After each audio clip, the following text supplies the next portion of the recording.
Marbles, from Healthful Sports for Boys by Alfred Rochefort.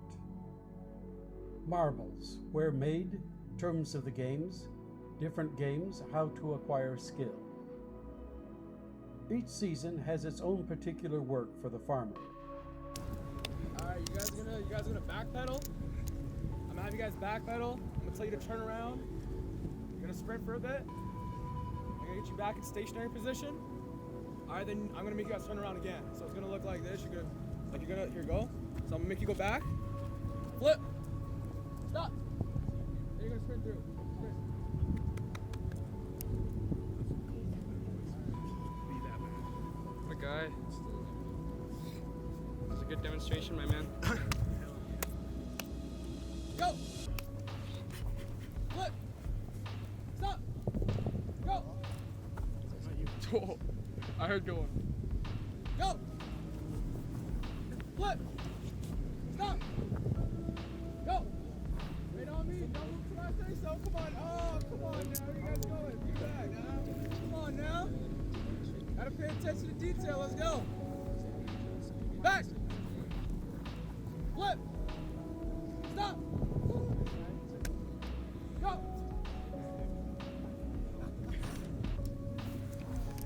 Back. Flip. Stop. Go. Marbles, from Helpful Sports for Boys by Alfred Flip. Rochefort. Stop. Go. Marbles, where made, terms of the games, Back. different games, how to acquire skill. Flip. Stop. Each season has its own particular work for the farmer, and he does his work without direction from or consultation with his neighbors or anyone else. Each season has its own particular games for the young folks, and they take to them without any suggestion from outsiders, just as young ducks take to water, without any instructions from the mother bird. The seasons in the South Temperate Zone are just the opposite to those in the North. Some years ago, I spent the months of July and August in New Zealand, and great was my surprise to find the boys down in Dunedin snowballing on the 4th of July, while the sleigh bells made music through the streets. In the following October, which is the spring month in Victoria, Australia, I found the youngsters of Melbourne playing marbles, just as the boys in New York had been doing when I left it the previous May. Marbles. We have reason to believe that the first marbles were fashioned from pebbles on the ocean's shore, or ground into smoothness by the action of river currents. We do not know when or where marbles originated, but of the antiquity of the game we are very sure. Egyptian boys played marbles before the days of Moses, and marbles are among the treasures found buried in the ruins of Pompeii, which you will remember was destroyed by an eruption of lava from Vesuvius in the 1st century of the Christian era. Today, marbles are played in every civilized land under the sun, and with slight differences, the method of shooting and the games are practically the same. Germans are the greatest toy and game makers in the world, and so we should not be surprised to learn that that great country not only produces the most marbles, but also the very best. From Germany we get the finest agates, the beauty and value of which every lover of the game knows. The more common marbles are made in Saxony of a fine kind of white limestone, which is practically a variety of the building material known as marble, and from which the name is derived.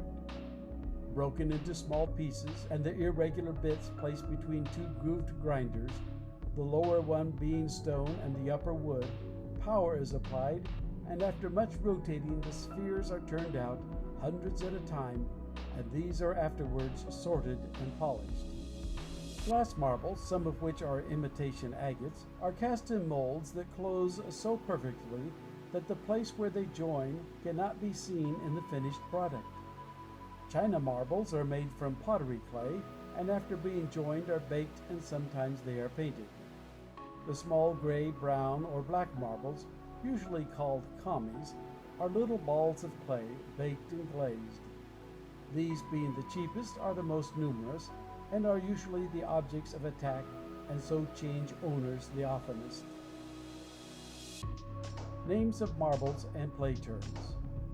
While the names of marbles and the terms of the game may vary slightly in different parts of the United States, they are in the main so much alike that the following will be understood by all boys throughout the land. The taw, or shooter, is the marble used for shooting. The taw line, or scratch, is a line drawn for a starting point in the game. Ducks are marbles to be shot at. Dubs, an abbreviation of doubles, means that you get all the marbles knocked out with one shot. Fen dubs, an abbreviation of defendant doubles, is shouted by an opponent before the play and means that you must put back all but one marble. Lofting means shooting through the air so that your taw does not touch the earth until it hits the object aimed at or a point near it. Knuckling down means resting the knuckles on the ground while shooting. Histing or hoisting is holding some distance above the ground. It is not permitted in bull ring or in meg on a string. Roundsters means taking a new position to avoid an obstruction. It is not allowed in bull ring. Sidings means moving your taw from one side to the other in a straight line when about to shoot. It is barred in bull ring. Burying is when the taw, if in a good spot, is forced into the ground with the heel of the shoe. This is seldom allowed. Fen buryings being the accepted law of experts. Laying means placing the marbles in the ring. Clearance means the removal of all obstructions between the players and the ducks. Sneaking means shooting for a position. Babying is shooting so as not to send the taw too far. Good players often do this so as to secure a position from which they can skin the ring. Dabsters are little squares of cloth or skin laid under the knuckles when playing to keep them from being cut by constant contact with the hard ground. Marble bag saves pockets and explains itself. According to quality, marbles are known as agates, crystals, chinas, alleys, potteries, and commies, or the cheapest and least prized. The three great essentials of the game are the boys, the marbles, and suitable ground.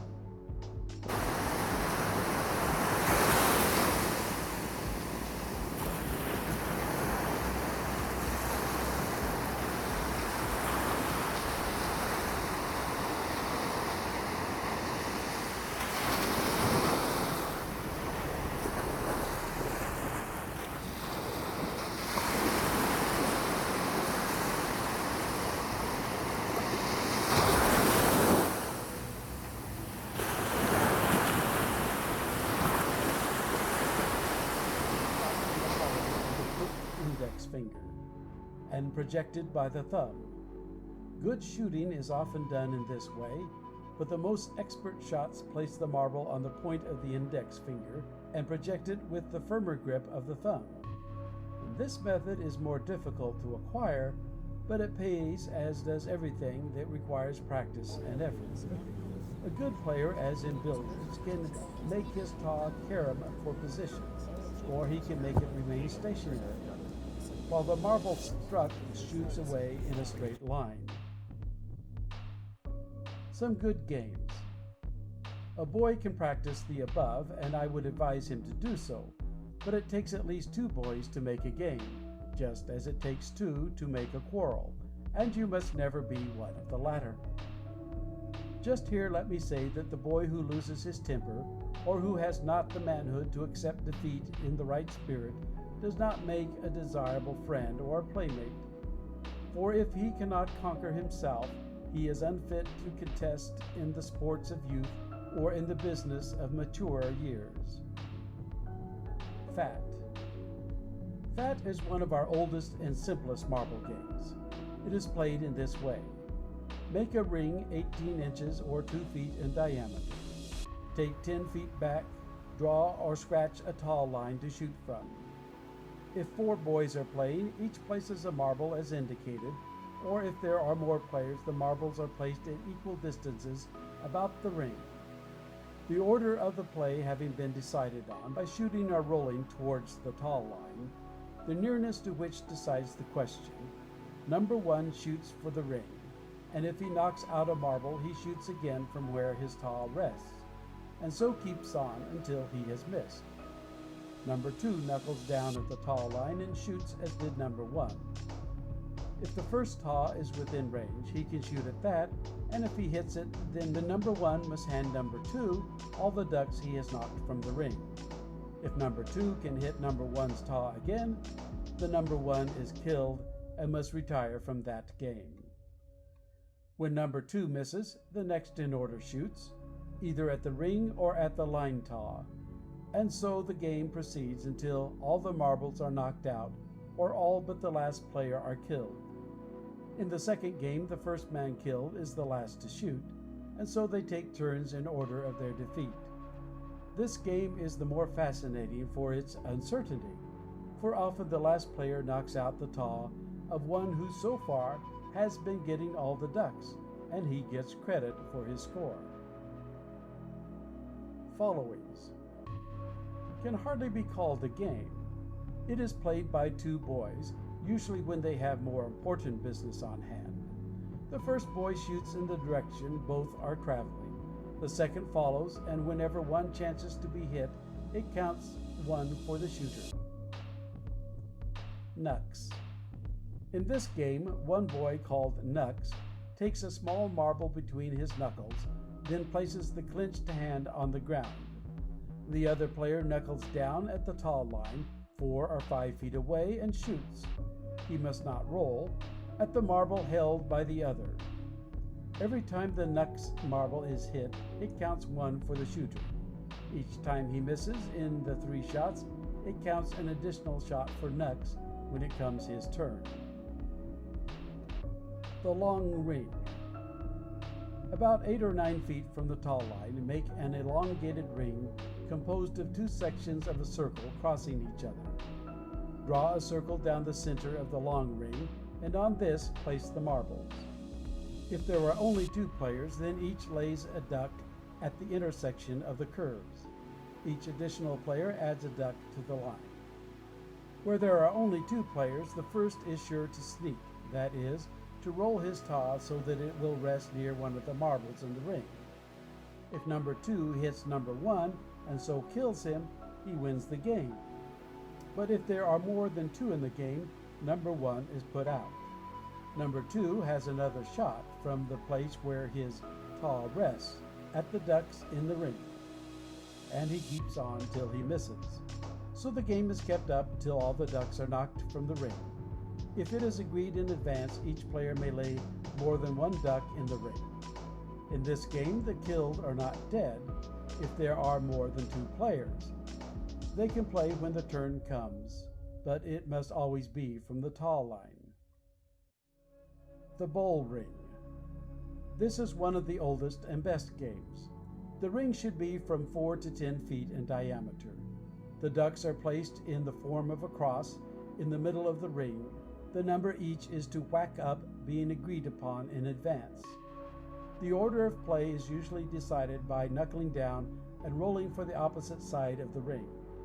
The first player lofts at the ducks. He must drive the marble outside the ring for a win. If his own taw goes outside, the successful player can come back to the ring edge for his next shot. If it misses and the taw goes outside the ring, it must be replaced inside at the point of exit. When the taw is struck, the owner is dead for that game, and the successful player keeps on shooting till he misses. When 2 or more ducks are knocked out of the ring, the player is entitled to raise his score by that number, provided he shouts "dubs" before the others cry "fen dubs." If a player is caught hunching, that is, pushing his fist beyond the line while shooting, and makes a hit, he must replace the marble and shoot over again. Histings, or the use of bowlers, are barred in the bowl ring. Sneaking, that is, shooting the taw so that it will rest near the middle of the ring, is allowed. If this taw is not hit, it may be able to skin the ring when its turn comes.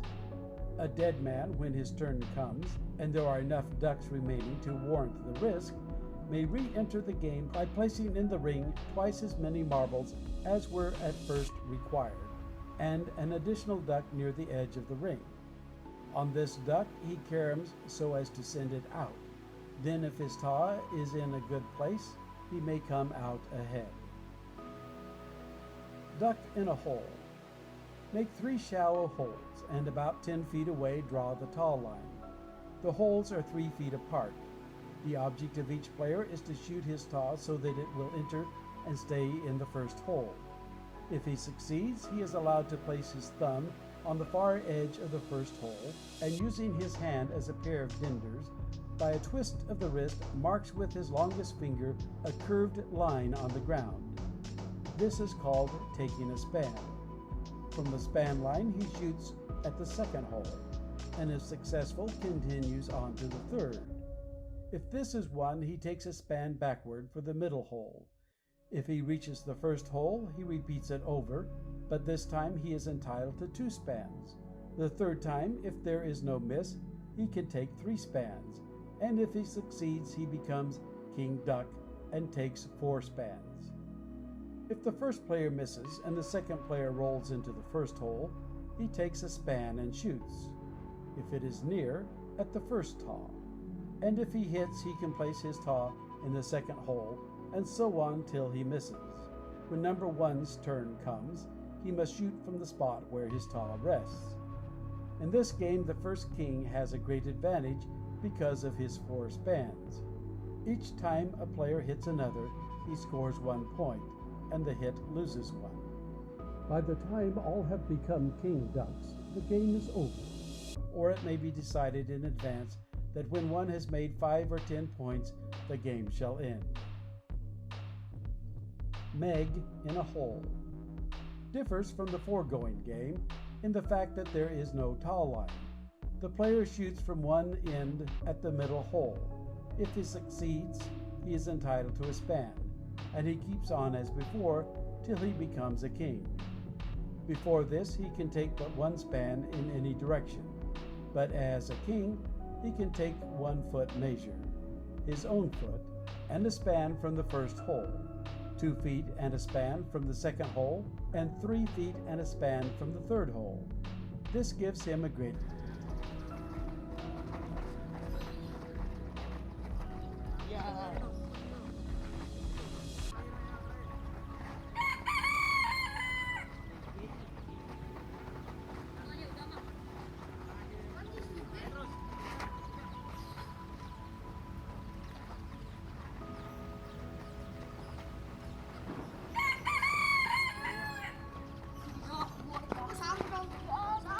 advantage, and if there is no rival king, he is monarch of all he surveys. If there is a second king, the first one assigns him the first hole to guard, because from this he can take only 1 foot and a span.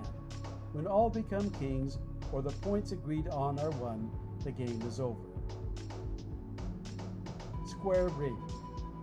A square ring sounds odd, but such things go in playing marbles. The square may be of any size, but 4 feet is the best. The taw line must be from 20 to 30 feet away. Before a player can win the game, he must first kill all the others. Perhaps that is why it is sometimes called Injun. The first player is at great disadvantage, for if he knocks out a duck, he must replace it. And if his taw stops inside the ring, he has killed himself and is out of the game.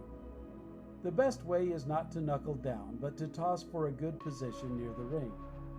The second player, for obvious reasons, must keep away as far as possible from the first, so he shoots through the ring with force, hoping to get a duck on the way, for he does not have to replace it. He can take the duck back to the taw and, holding it in his left hand, shoot at it so as to send his own taw close to number 1, which he can then kill. If number 2 misses, number 3 pitches his marble off to one side, and so the game goes on, each player guarding his own taw and trying to kill his rivals.